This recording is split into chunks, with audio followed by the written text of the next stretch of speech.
Assalamualaikum warahmatullahi wabarakatuh. Waalaikumsalam warahmatullahi wabarakatuh. Halo sahabat OBP, balik lagi sama kita berdua di OBP, obrolan bawah pohon. Ini dia pohonnya, mendung banget cuaca hari ini. Mudah-mudahan cucian kita pada kering. Ya, selamat beraktivitas sahabat OBP semuanya. Hari ini yang mendengarkan di pagi hari mudah-mudahan bisa mendapatkan tambahan semangat. Amin. Dan kalau mendengarkan OBP juga yang kali ini cuacanya lagi mendung juga, mudah-mudahan hatinya gak mendung.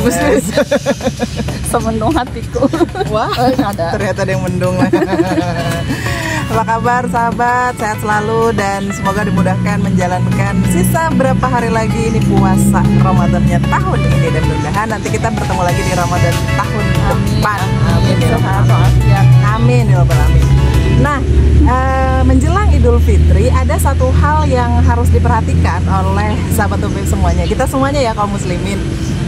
Terlebih kalau udah ada yang kemarin kita udah bahas tentang mudik. Nah, sebelum mudik mungkin dari sahabat OBP semuanya sudah ada yang mempersiapkan hal ini nih. Apa itu? Zakat ya. Salah satu kewajiban yang Allah berikan kepada kita selain kita berpuasa Ramadan, dan juga ada zakat yang harus dibayarkan, yaitu zakat fitrah. Nah, jadi kita hari ini mau ngobrolin itu sahabat OBP semuanya. Jadi ya saling ini aja lah buat mengingatkan kita semuanya. Mudah-mudahan video ini pas mampir di Indra Dengar sahabat OBP semuanya, ingat, oh iya ya belum beli. Atau kalau yang sudah, alhamdulillah. Alhamdulillah. Tinggal disetorkan ke ini ya, tempat mungkin musola atau mana gitu ya, badan-badan yang menerima zakat fitrah sahabat OBP semuanya. Atau langsung menyerahkannya ya. Betul, bisa. Orang yang berhak menerima zakat. Iya, itu. nah nanti akan kita bahas di sini. Oke, jadi jangan sampai terlewat ya sahabat tentang wajibnya kita membayar zakat ini, karena Rasulullah SAW bersabda dari Ibnu Umar ini ya, Rasulullah mewajibkan zakat fitrah sebesar 1 sok kurma atau 1 sok syair atas seorang hamba, orang merdeka, laki-laki, perempuan, baik besar, itu maksudnya dewasa maupun kecil dari kaum muslimin. Dan beliau Rasulullah SAW memerintahkan agar dikeluarkan sebelum orang-orang keluar menunaikan sholat Idul Fitri. Hadis ini dari Muttafaq alaih. Jadi biasanya afdaliyahnya tuh ini ya malam tahun baru, malam raya. Nah itu. Atau ini minimal sebelum sholat subuh. Sebelum sholat subuh, sholat Fitri. Iya. Ini pada ngelek semuanya. Bisa juga sebelum sholat subuh. Iya. Tapi ngetok rumah orang di subuh itu. Jadi memang ada kekhususan sendiri ya tentang zakat fitrah ini. Jadi dibandingkan dengan zakat-zakat lainnya, zakat kalau jenis lain itu bisa dilaksanakan karena mungkin orangnya kaya gitu kan. Kalau zakat fitrah ini wajib setiap muslim tanpa memandang kaya ataupun miskin. Nah, seperti itu. Untuk mengeluarkannya ya. Iya.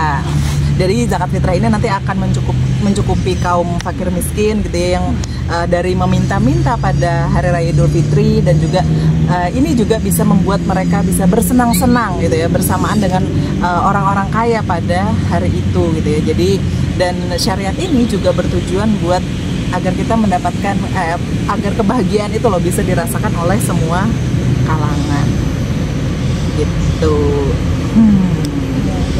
Kalau kita melihat dari zakat fitrah ya pasti kan yang mengeluarkan semuanya nih. Gitu tadi kan, kemudian baik dia kaya atau miskin, dari yang bayi yang baru lahir pun sebelum hari Idul Fitri sudah kena zakat fitrah harus gitu ya, harus kena.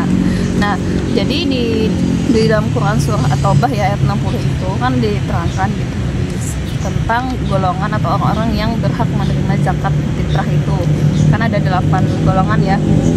8 golongan. Jadi di dalam kitab Al-Amwal Daul Al-Khilafah dalam bab masalah zakat itu yang pertama itu adalah al-fuqara. Jadi al-fuqara atau fakir ya. Nah, mereka ini adalah orang yang tidak memperoleh harta yang mencukupi untuk memenuhi kebutuhan asasiah mereka seperti sandang, pangan, papan. Jadi siapa yang pendapatannya sebenarnya kurang gitu ya dari dia memenuhi kebutuhan pokok itu, maka dia termasuk dalam fakir. Ada sih penghasilan tapi dia tidak cukup juga gitu ya untuk memenuhi kebutuhan pokoknya. Nah, ini zakat ini untuk yang fakir ini yang pertama. Tadi al-fakir sudah, sekarang yang kedua adalah al-masakin. kaum miskin gitu ya. Itu tuh yang kayak gimana sih ya? Jadi yang orang yang dikatakan al-masakin di sini adalah orang yang tidak mendapati apa-apa. Jadi ada kepapaan gitu yang sudah menimpa dirinya, tapi mereka tidak meminta-minta kepada orang lain. Dari sini Abu Hurairah mengatakan bahwasanya Rasulullah pernah bersabda begini, orang miskin itu bukanlah orang yang berkeliling kepada orang-orang, dia diberi 1 atau 2 suap, 1 atau 2 biji kurma, akan tetapi orang miskin itu adalah orang yang tidak menemukan apa yang mencukupinya, tapi dia tidak terfitnah dengan itu tadi, lalu diberi sedekah dan dia juga tidak meminta kepada orang-orang. Jadi apa ya, dia mepet banget karena kelaparannya gitu ya. Jadi orang miskin ini halal buat dia bersedekah gitu ya, dan dia juga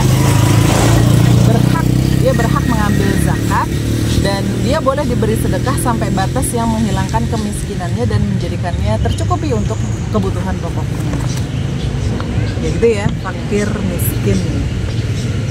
Kemudian yang ketiga ya, al-amiluna 'alaiha. Jadi amil zakat Inggris kita ya, orang yang bertugas mengumpulkan itu. Nah, memang ditunjuk mengumpulkan sedekah kalau zakatnya tadi ya dari orang yang wajib membayarnya untuk mendistribusikan zakat kepada para mustahiknya. Jadi mereka ini diberi dari sedekah meskipun misalnya amilnya tuh orang kaya, tapi itu sebagai kompensasi dari pelaksanaan tugas mereka mengumpulkan zakat tadi dan kemudian mendistribusikannya gitu ya. Nah, Abu Ubaid telah meriwayatkan dari Atha bin Yasar, ia berkata Rasulullah SAW bersabda, sedekah tidak halal untuk orang kaya kecuali 3 golongan. Amil yang ditunjuk atasnya, atau laki-laki yang membelinya dengan hartanya, atau laki-laki yang memiliki tetangga fakir, dia bersedekah kepadanya lalu tetangganya itu menghadiahkan kepadanya, atau orang yang berperang, atau orang yang berutang. Jadi di sini mungkin digarisbawahi ya, amilnya itu memang ditunjuk oleh penguasa gitu. Gitu. Kemudian dari ceritanya dari Bisir ya bin Sa'id bahwa Ibnu As-Sa'id Al-Maliki berkata, nah Umar telah mempertidakanku atas sedekah zakat di sini ya. Ketika aku telah selesai darinya dan aku tunaikan kepadanya, Umar menyuruhku dengan upah. Nah, aku katakan tidak lain aku melakukannya karena Allah. Kemudian Umar berkata, ambillah apa yang aku berikan karena aku dulu bekerja pada masa Rasulullah SAW. Lalu beliau memberiku upah dan aku katakan gitu ya, mutafaq alaihi. Nah, seperti ucapanmu, maka Rasulullah SAW bersabda kepadaku, jika aku beri kamu sesuatu tanpa engkau minta, maka makanlah dan bersedekahlah. Jadi memang sebagai bagian dari kompensasi itu ya, para amil itu. Nah, kalau amil ini sih ya Budian ya, kalau sekarang ini kan mungkin beda ya situasinya. Iya. Antara amil yang ditunjuk dengan di masyarakat sendiri. Iya, biasanya kan ada tuh kepanitiaan. Iya. Nah, berikutnya ini mu'allafah qulubuhum. Jadi yang berhak menerima gitu ya. Berikutnya golongan ini nih, al-mu'allafah qulubuhum. Jadi dia tuh siapa ya? Pemimpin, kemudian tokoh, orang-orang yang berpengaruh gitu maksudnya, atau orang-orang pemberani. Tapi ternyata iman mereka tuh belum kuat gitu. Baru masuk Islam gitu ya. Gitu. Jadi dan pada saat itu khalifah gitu atau walinya khalifah itu berpandangan untuk ngasih mereka zakat buat memikat hati mereka atau menguatkan iman mereka atau untuk memanfaatkan mereka demi kemaslahatan Islam dan kaum muslimin, dan atau untuk ini mempengaruhi lagi jamaah mereka gitu ya. Pernah dilakukan oleh Rasulullah, memberi Abu Sufyan, Uyainah bin Hishmin, Al-Aqra bin Habis, Abbas bin Mirdas, dan selain dari mereka. Jadi Rasulullah itu Rasulullah didatangkan kepada beliau harta atau sapi itu, lalu beliau membagikannya, dan beliau Rasulullah itu memberikan kepada seorang lelaki dan tidak memberi kepada laki-laki yang lain. Kemudian sampai kepada beliau bahwa orang yang tidak diberi itu memprotes, maka beliau memuji dan menyanjung Allah, kemudian bersabda, Amma ba'du, demi Allah, sungguh saya memberi laki-laki dan saya biarkan laki-laki yang lain, dan orang yang saya biarkan dia lebih saya cintai dari orang yang saya beri. Tetapi saya memberi kaum karena saya melihat di hati mereka ada kegelisahan dan keluh kesah, dan aku pasrahkan kaum yang lain kepada apa yang Allah jadikan di dalam hati mereka berupa kecukupan dan kebaikan. Jadi kaum ini al-mu'allafah qulubuhum tadi tidak diberi zakat kecuali mereka adalah muslim. Jika mereka kafir ya nggak diberi zakat gitu.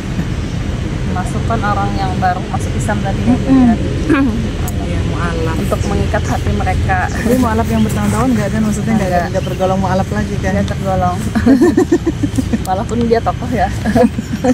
Iya. Nah, kemudian yang kelima ya, arikop atau hamba sahaya. Nah, kalau hamba sahaya ini memang sekarang sudah tidak ada lagi ya Bu Dian ya. Iya. Nah, mereka ini kan dimerdekakan gitu, untuk bebas dari tuannya. Apa budak ya kalau kita budak. Zaman dulu kita sebut budak gitu ya. Budak yang dia punya perjanjian gitu dengan tuannya. Iya. Untuk menebusnya itu ada sejumlah harta. Nah, tapi itu sudah tidak ada lagi ya saat ini. Iya. Nah, kemudian yang keenam, al-gharimun. Nah, atau orang-orang yang menanggung pembayaran utang untuk memperbaiki hubungan keluarga atau membayar diat atau denda ya. Atau mereka menanggung utang untuk memenuhi kemaslahatan mereka yang khusus. Intinya bisi hutang. Iya.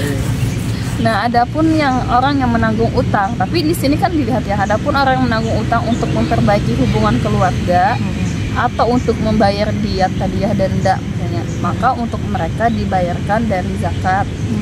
Baik mereka orang fakir ataupun kaya. Dibayarkan kepada mereka sejumlah utang yang mereka tanggung tanpa tambahan. Dari Anas bahwa Nabi SAW bersabda, sesungguhnya meminta-minta tidak halal kecuali untuk 3 golongan. Orang yang fakir, orang yang punya utang yang besar, dan atau ya tanggungan darah yang menyakitkan.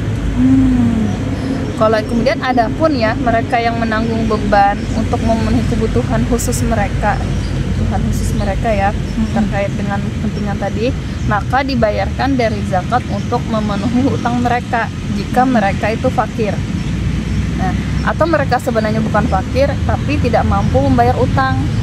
Nah, adapun jika mereka kaya yang mampu membayar utang mereka, maka tidak dibayarkan utang. Kenapa? Karena mereka juga tidak mendapatkan zakat tadi ya untuk mereka. Tuduhannya seperti itu. Jadi posisi hutangnya itu juga kalau dia tidak mampu membayar hutangnya itu. Yang berikutnya ini adalah fisabilillah. Nah, fisabilillah ini fokus ke jihad gitu. Jihad dan apapun yang diperlukan untuk jihad gitu, atau apapun yang menjadi penentu jihad gitu. Misalnya pembentukan pasukan, mendirikan industri, dan juga pembuatan senjata. Jadi di dalam Al-Quran jihad fisabilillah ini itu tidak berarti kecuali untuk jihad. Jadi dibayarkan zakat, dibayarkan dari zakat itu untuk jihad dan apa yang diperlukan, dan tidak dibatasi kadarnya, karena memang perangkat buat melakukan jihad ini besar sekali. Jadi dari Abu Daud ya, diriwayatkan dari Abu Sa'id Al-Khudri, Rasulullah bersabda, tidak halal sedekah untuk orang kaya kecuali fisabilillah, atau dalam riwayat lainnya adalah atau untuk orang yang berperang di jalan Allah. Benar spesifik gitu ya. Beda sekarang ya, jihadnya itu berilmu. Iya. Kemudian ini nih ya, Ibnu Sabil, orang-orang yang terputus perjalanannya kayak kehabisan bekal gitu ya. Sekalipun misalnya orang yang lagi sedang perjalanan tapi mereka mampu, tapi ketika di perjalanan bekalnya habis ya tetap harus di ini ya, dan nggak menemukan apapun gitu ya untuk mengantarkan dia mau pulang gitu, tapi dia habis di perjalanan, maka diberi zakat gitu yang dengan kadar apa yang bisa menyampaikan dia sampai ke negerinya dia gitu kan, sedikit atau banyaknya. Jadi diberi apa yang mencukupinya berupa nafkahnya di perjalanan sampai dia nanti tiba di negerinya. Jadi benar-benar ini ya, diperhatikan sekali orang-orang yang seperti itu. Ya kita mau mudik nih Ibnu Sabil di perjalanan. Dan memang kan ini wewenang penguasa ya dalam hal ini khalifah gitu, dalam hal pemberian zakat kepada golongan-golongan yang menurut beliau khalifahnya nanti itu pandang itu merealisasi kemaslahatannya itu lebih besar gitu. Nah, sebagaimana dulu juga dilakukan oleh Rasulullah SAW dan para khalifah sudah beliau. Jadi didistribusikan itu kepada 8 golongan tersebut ya. Sebagaimana juga khalifah itu boleh membatasi dalam pemberiannya kepada sebagian dari 8 golongan itu. Menurut yang misalnya tadi dipandang ini lebih banyak ke sini gitu. Anunya lebih baik bagiannya atau lebih kemana gitu. Nah kan karena kalau golongan dari yang misalnya nih tidak ada yang berhak menerima zakat gitu kan, itu akan dikembalikan gitu, harta itu disimpan di Baitul Mal. Nah, untuk dibelanjakan ketika diperlukan dalam pos pembelanjaan. Jadi kalau untuk zakat ya tetap untuk zakat ya. Iya. Tapi kalau untuk zakat fitrah, seolah terbagi aja sih juga budiannya. Iya. Kan ini ada yang zakat harta juga kan, kemudian ada zakat tadi zakat fitrah ya atau zakat makanan pokok. Ini apa ya? Paling review sedikit gitu ya tentang zakat yang sempat kita baca-baca gitu. Jadi biar dibagi, di-share sama sahabat TV semuanya. Jadi tentang inilah kalau tentang zakat. Tapi untuk yang keseluruhannya berarti di sini ada peran negara gitu ya. Negara Islam tentunya untuk benar-benar memproyeksikan harta zakat itu ya untuk zakat. Oke, sahabat WPP, mungkin segitu dulu video dari kita, dan jangan lupa mungkin kalau habis ini ada yang ternyata belum beli beras, belum persiapan buat zakat fitrah, ayo sekarang. Atau tadi betul-betul memikirkan gitu kemana sasaran zakat ini betul, supaya tidak salah tempat menyerahkan. Iya, jadi dipilih-pilih mulai dari sekarang. Oke, sebelum nanti sampai batasnya adalah sebelum salat Idul Fitri. Ya. Saya Diana Jarwati. Mas Riati. Undur diri. Assalamualaikum warahmatullahi wabarakatuh. Waalaikumsalam.